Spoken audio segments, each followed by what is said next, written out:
Olá pessoal, eu sou o professor Arthur, mais um vídeo. No último vídeo nós aprendemos a soluções de sistemas lineares, né? A gente viu que para uma EDO de primeira ordem depende do A, né?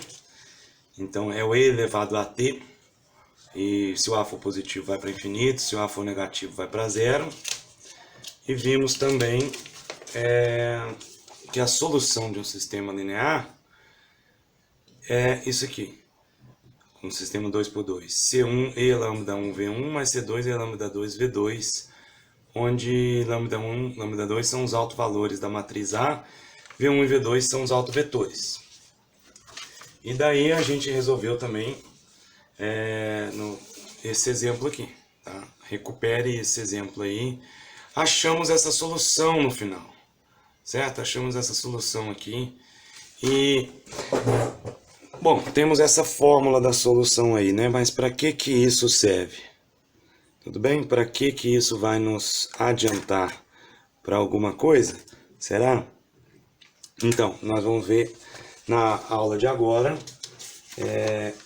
o que fazer com essa solução aí e qual significa, como que vai ser as curvas, tá? No plano aqui, a gente vai ver o desenho do retrato de fase nesse sistema, tá bom? Então, em geral,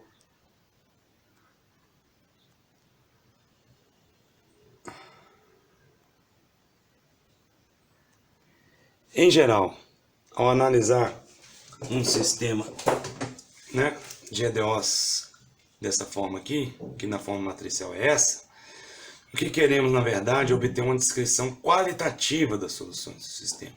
A gente não quer obter a fórmula igual a gente obteve lá, é uma fórmula que difícil de entender. Mas a gente quer saber o que vai acontecer com o sistema ao longo do tempo, com as soluções. Por exemplo, para esse sistema, para essa EDO aqui muito simples, se o A é positivo, a solução vai para mais ou menos infinito. Se o A é negativo, a solução vai para zero. A gente quer saber esse tipo de comportamento para esses sistemas aqui 2x2, ok? De duas equações. Ok? Então vamos lá.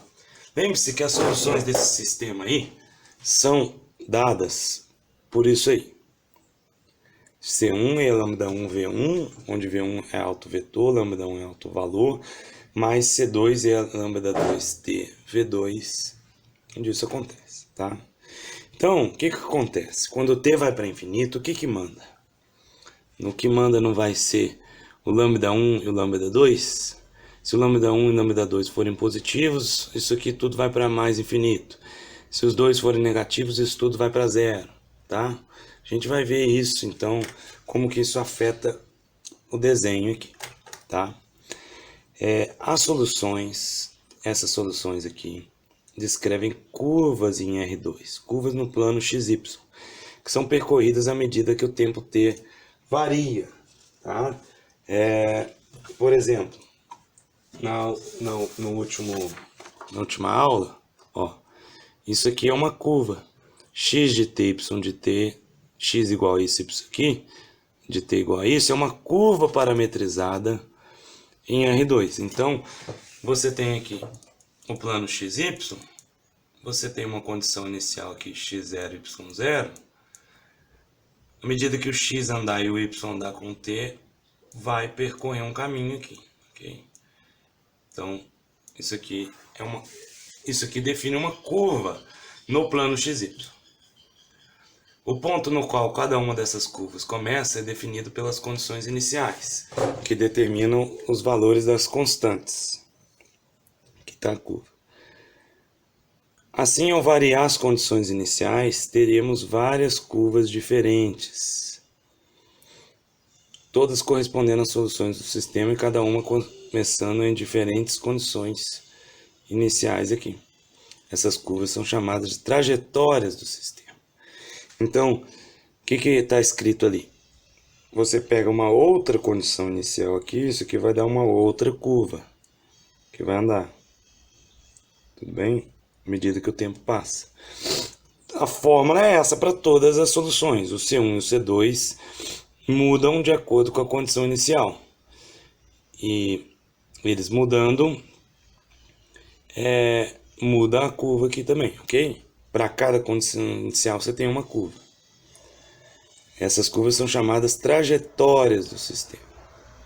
O que é o retrato de fase? É o desenho de várias dessas trajetórias esboçadas no mesmo plano XY, de modo que o comportamento qualitativo de todas as trajetórias fique representado.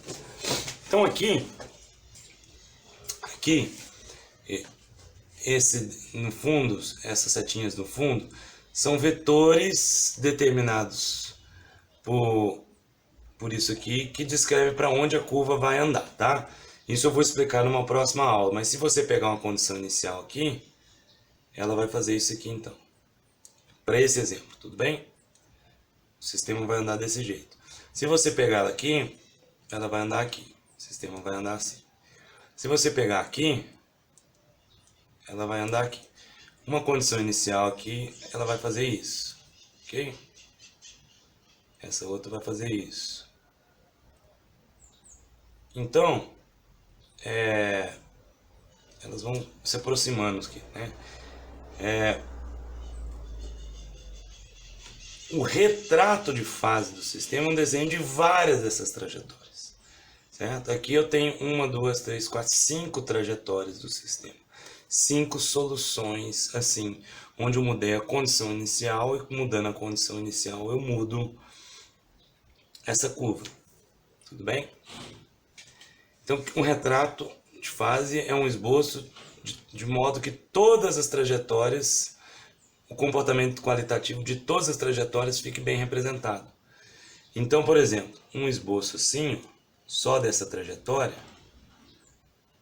dessas duas, por exemplo, se eu tiver essas duas trajetórias, eu tenho uma ideia do que vai acontecer com todas as trajetórias? Não, porque é só essas duas, tá parecendo que está indo tudo para aquela direção. Mas quando eu tenho essas 5 aqui, e se eu adiciono mais, posso adicionar mais, eles vão fazer isso. Aqui eu tenho uma ideia das trajetórias do sistema. Aqui eu tenho. Aqui eu sei que se eu pegar trajetórias aqui, elas vão ir para lá, se eu juntar e ir para lá, trajetórias aqui vão se juntar e vir para cá. Então, é um número mínimo de várias trajetórias onde eu posso inferir o comportamento de todas as outras.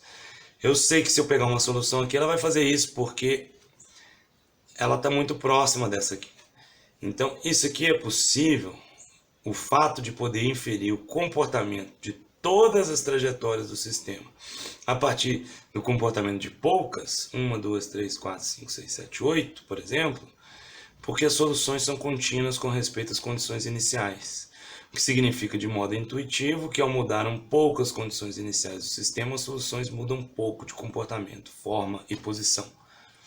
Então, se eu mudar a condição inicial, muda um pouco o C1 e o C2.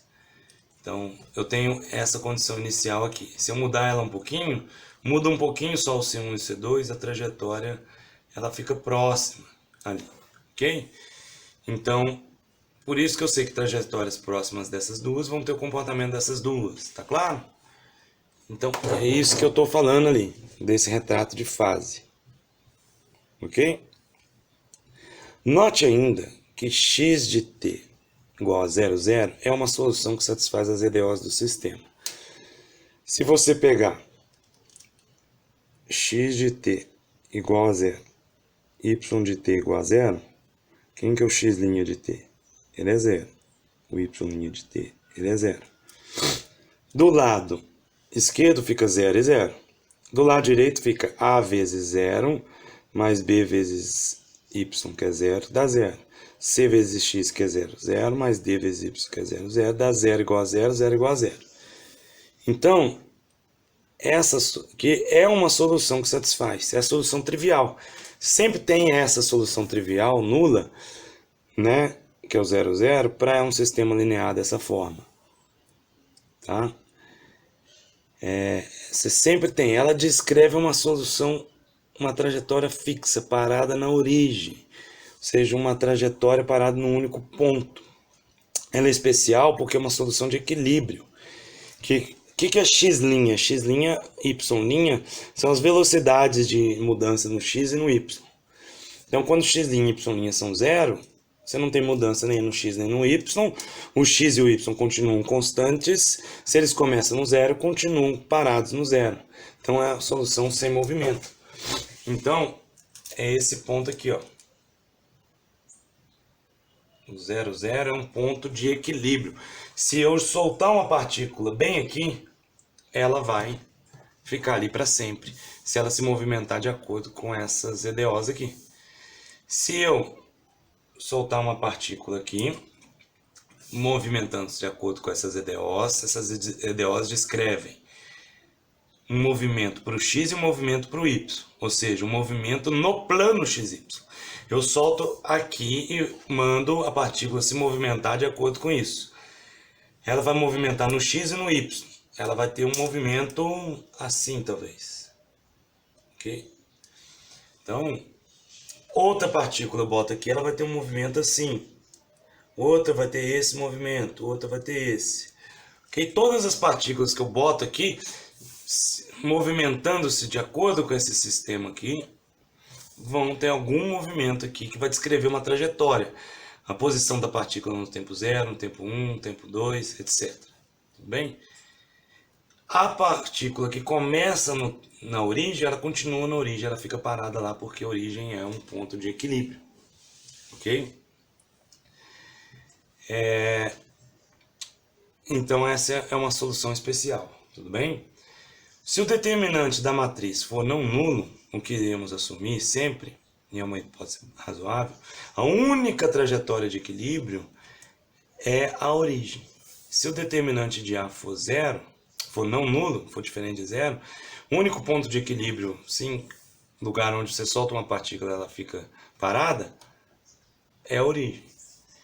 Sendo assim, os outros pontos vão experimentar algum trajetórias, começando em todos os outros pontos, irão experimentar algum tipo de movimento.